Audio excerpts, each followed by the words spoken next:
Hello friends, welcome to channel. അപ്പോൾ നമ്മുടെ നിങ്ങളോട് തമ്മിൽ കാര്യങ്ങൾ കണ്ട പോലെ തന്നെ നമുക്കിപ്പോൾ ആക്ച്വലി ബജാജ് EMI കാർഡ് ഇപ്പോൾ ആക്റ്റീവ് ആയിട്ട്, അതായത് നിങ്ങൾക്ക് പുതിയ EMI കാർഡ് ഇപ്പോൾ ഇങ്ങനെ നിങ്ങൾക്ക് എടുക്കാൻ പറ്റും. ഞാനിപ്പോൾ കുറച്ച് ദിവസം മുമ്പ് തന്നെ നമ്മൾ അതിൻ്റെ അപ്ഡേഷൻ വീഡിയോ നമ്മൾ ഓൾറെഡി ചെയ്തിട്ടുണ്ടായിരുന്നു. എന്ന് വെച്ചാൽ RBIയുടെ ബാൻ ഇപ്പോൾ ലിഫ്റ്റ് ആയിട്ടുണ്ട്. അതുകൊണ്ട് തന്നെ നമുക്കിപ്പോൾ ഓൾറെഡി നിങ്ങളുടെ ബജാജ് ഓൾമൈഡ് ഇപ്പോൾ നിങ്ങൾക്ക് വർക്ക് ചെയ്യുന്നില്ലെങ്കിൽ നിങ്ങൾക്ക് ആക്ച്വലി പുതിയത് വേണമെങ്കിൽ അപ്ലൈ ചെയ്യാൻ പറ്റൂട്ടാ. അപ്പോൾ ഓൾറെഡി ഉള്ളവർക്ക് ചിലവർക്ക് ഇപ്പോൾ പിന്നെയും റീആക്ടിവേറ്റ് ചെയ്യാൻ പറ്റാത്ത കുറേ പേര് അങ്ങനെ കുറേ ഇഷ്യൂ സംഭവങ്ങളൊക്കെ ഞാൻ കേട്ടിട്ടുണ്ടായിരുന്നു. അപ്പോൾ അത് ഞാൻ ബജാജ് കസ്റ്റമർക്കാർ ചോദിച്ചപ്പോൾ പറഞ്ഞ് ചിലപ്പോൾ ഇനി പുതിയതായിട്ട് എടുക്കേണ്ടി വരുന്ന പറഞ്ഞേക്കുന്നത്. അപ്പോൾ ഞാൻ ഓൾറെഡി എൻ്റെ ഈ ബജാജ് EMI കാർഡൊക്കെ മുമ്പേ ക്ലോസ് ചെയ്തിട്ടുണ്ടായിരുന്നു. അപ്പോൾ അതെനിക്ക് നമുക്ക് ആവശ്യമില്ല. എന്ന് വെച്ചാൽ നമുക്ക് ഓൾറെഡി ക്രെഡിറ്റ് കാർഡ്സുകൾ ഉള്ളതുകൊണ്ട് തന്നെ നമുക്ക് EMI കാർഡ് ആവശ്യമില്ല. പക്ഷേ പ്രത്യേകിച്ച് സ്റ്റുഡൻസിനൊക്കെ ഈ സാധനം അത്യാവശ്യം നല്ല ഹെൽപ്ഫുൾ പരിപാടിയാണ്.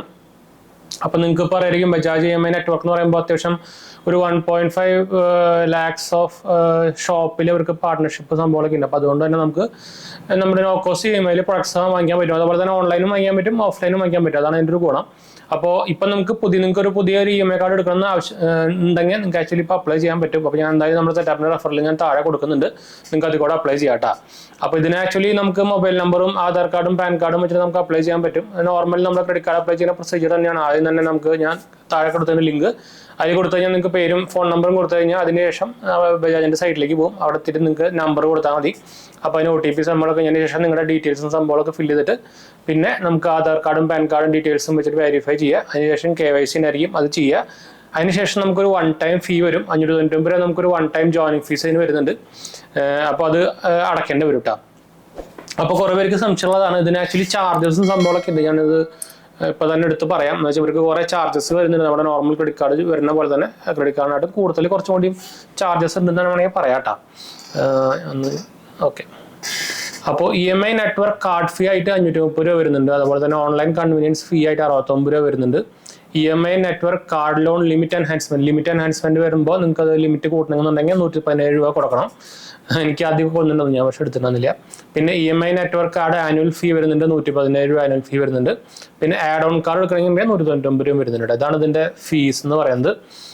അപ്പോൾ ഇനീഷ്യൽ ചാർജ് കൊണ്ട് ഞാൻ നേരത്തെ പറഞ്ഞിട്ടുണ്ടായിരുന്നു, 599 രൂപ നമുക്ക് ഇനീഷ്യലി കൊടുക്കേണ്ടി വരും. അതായത് നമ്മുടെ 530 രൂപ വരെ ചാർജും ജോയിനിങ് ചാർജും അതുപോലെ തന്നെ ഓൺലൈൻ കൺവീനിയൻസ് ഫീ ആയിട്ട് 69 രൂപയും കൂടിയിട്ടാണ് 599 രൂപ കൊടുക്കേണ്ടി വരിക കേട്ടോ.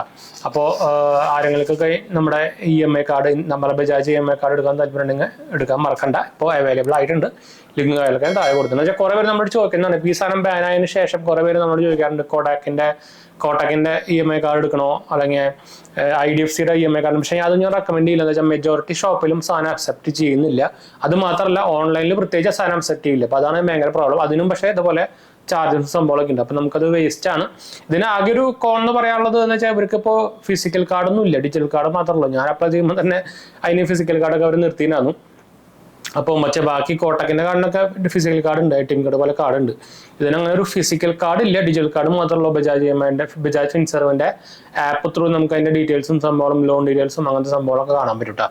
അപ്പോൾ ഇതിൻ്റെ ഒരു ഗുണം എന്ന് പറയുന്നത് ഓൺലൈനിൽ നമുക്ക് ആമസോണിൽ ഫ്ലിപ്കാർട്ടിലേക്ക് സാധനം അക്സെപ്റ്റഡ് ആണ്. അതുകൊണ്ട് തന്നെ നമുക്ക് ഓൺലൈനിൽ EMI നമ്മുടെ നോ കോസ്റ്റ് EMIയിൽ സാധനം വാങ്ങിക്കാൻ പറ്റും. അങ്ങനെ ഒരു ഗുണം സംഭവത്തിലുണ്ട്. അപ്പോൾ ആരെങ്കിലും ഇൻട്രസ്റ്റ് ഉണ്ടെങ്കിൽ അപ്ലൈ ചെയ്യാൻ മറക്കേണ്ട. ലിങ്ക് നൽകാൻ താഴെ കൊടുത്തിട്ടുണ്ട് കേട്ടോ. നമ്മുടെ 2 ചാനൽ മാത്രം പോയി കണ്ടു നോക്കുക, സബ്സ്ക്രൈബ് ചെയ്യുക, സപ്പോർട്ട് ചെയ്യുക. എന്തെങ്കിലും സംശയം അല്ലെങ്കിൽ കമൻറ്റ് ചെയ്യാൻ മറക്കണ്ട. നമ്മളെല്ലാ കമൻറ്റും കൊടുക്കുന്നതാണ്. അതുപോലെ തന്നെ നമ്മുടെ പുതിയ ചാനലായി ജയിച്ചു പോലെ കാണാത്ത പോയി കണ്ടു നോക്കുക, സബ്സ്ക്രൈബ് ചെയ്യുക, സപ്പോർട്ട് ചെയ്യാം. നമ്മളതിൽ ഫിലിം ന്യൂസ്, മൂവി ന്യൂസ് രണ്ടും തന്നെയാണല്ലേ. ടെക്നിക്കൽ ന്യൂസ്, ഫൈനാൻഷ്യൽ ന്യൂസ് ഒക്കെ ചെയ്യുന്നുണ്ട്. നിങ്ങൾക്ക് ഹെൽപ്ഫുൾ ആയിരിക്കും. സബ്സ്ക്രൈബ് ചെയ്യാനും സപ്പോർട്ട് ചെയ്യാനൊന്നും മറക്കണ്ട കേട്ടോ. അടുത്ത വീഡിയോയിൽ കാണാം. ബൈ.